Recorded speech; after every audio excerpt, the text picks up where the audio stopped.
you have to be a leader, not a manager. Gets. Okay? Kasi very distinct yan eh. You lead people. You manage a business but you lead people. To generate business, it's the people who do that. It's the team.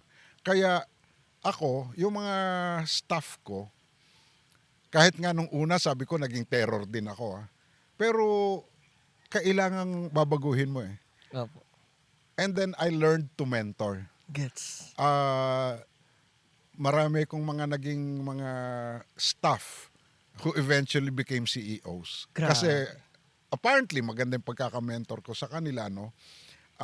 One of them, Hermi De Leon, Opo. became very successful. Nung nag-retire nga siya, sabi niya, Sir Boy P, papasyalan kita dyan sa Tagaytay. Bakit? Magre-retire na kasi ko eh. Gusto ko lang magpasalamat. Nakakatawa So imagine yon. Kasi sa J. Walter Thompson, kinuha ko yon nasa accounting. Opo. Nakita ko magaling siya, kinuha ko.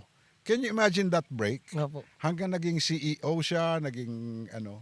And now, she's very wealthy. Totoo. Tsaka ang nakakatawa dun, sir, na yun po para sa akin yun yung success eh. Kasi may ibang tao ka nang naapektuhan na sa buong buhay nila.